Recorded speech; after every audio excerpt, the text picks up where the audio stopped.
Now let us look at something called the urgent important matrix.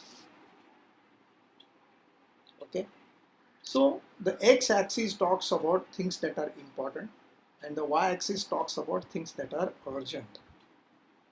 So if I divide this whole matrix into the quadrants, we have 4 quadrants. Let us go quadrant by quadrant. So first quadrant is very important and very urgent. Second quadrant is very important but not urgent. Third quadrant is very urgent but not important. And fourth quadrant is what is not important and not urgent either. So let's look at this each quadrant one by one. We'll go with the first quadrant. Here, for this particular person, everything is urgent and everything is important. Okay? What do you think are the activities that fall into this quadrant? Can you write down on the chat box what do you think are the activities that fall into this quadrant which are urgent and important? You cannot ignore them. Say for example, somebody meets with an accident, a known person. You might ignore an unknown person, but an unknown person, probably you just cannot ignore. Somebody is now on, he requires medical attention. It's something which is urgent and important. You got to deal with it. There is no question that you can't deal with it. So what kind of activities fall into this? Make a list of all the activities that you think fall into this category. Okay? Let us look at what are the conversations that a person would be who tends to operate from this quadrant. What kind of conversations will this person have regards to time? Can you type chat box? What kind of conversations will this person who tends to operate from this quadrant number 1 will have? Obviously, I don't have time. Everything needs to be done in breakneck speed. What kind of state of mind will this person be? What kind of feelings will this person go through? And what do you think? Will this impact a person's health? Remember, nothing is important in life except natural calamities and accidents. You have to identify what is urgent and important to you. If you find yourself operating in this quadrant, be sure that you will earn a lot of money. At the end of the career, you will spend all the money to regain your health. If you want to land up in the hospital, learn to operate from this quadrant.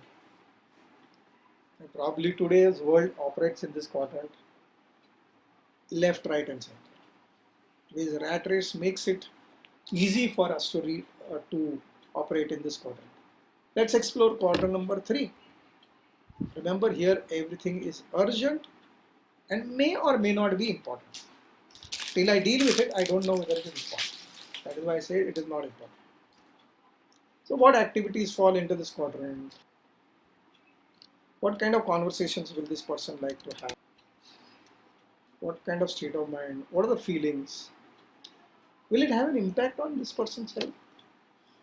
Well, remember, quadrant number 3 is all about interruptions. You're doing some important work, you get a phone call. Now, till you pick up the call, don't you think that is urgent? Only after you pick up the call can you make it whether it is important or not important. So any interruptions in our lives fall into that, and today's world is full of interruptions. Make a list of all the interruptions that you have in your lives.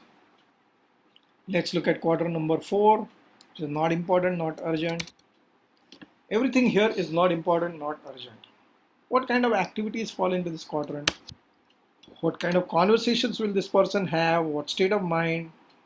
What are the kind of feelings? And will this have an impact? Yes, this also has an impact. These are all the distractions. These are deadly because they are silent, and they are dangerous because they are silent.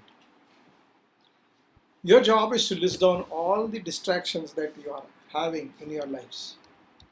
Finally, we come to quadrant number 2, which is important and not at all urgent. Let's look at why this is important. This is the 20% of the day's work. There are times in your life when you have done a lot of hard work, but at the end of the day you are not at all satisfied. And there have been times in your life when you did no work in the day, but yet you are completely satisfied in your life. Have you all had this kind of experience? If you have had that kind of experience, please type yes in the chat box. Great. Look at those days when you were completely dissatisfied. You did the work, you did the work, you did not.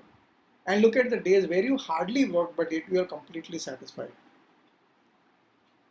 On those days, you did this 20% of the work, which is from quadrant number 2.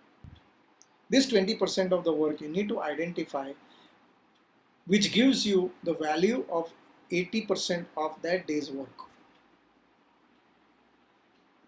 Now, I'm not going to say that you're going to live your life from here tomorrow, but this has to be our focus point. Okay, so let's quickly glance through what are the quadrants. First one is in the crisis stage. What a person experiences over here is fear and panic, and this is a highly stressed area, very dangerous to work upon. Quadrant number 3 are the interruptions. What a person experiences here is irritation, frustration, and stressed. Quadrant number 4, distractions. What person experiences is indifference, cool, I don't care.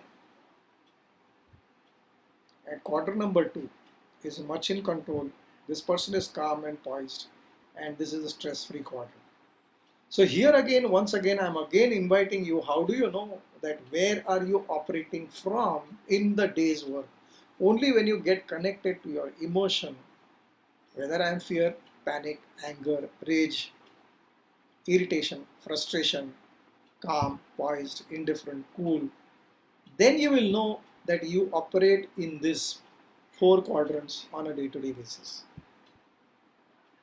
How will you move from quadrant number 1 to quadrant number 2, quadrant number 3 to 2, and 4 to 2? If you notice that because of the interruptions and distractions, you must have a way of dealing with your interruptions and distractions for you not to land up in quadrant number 1 and start working on quadrant number 2. So it's not going to happen overnight.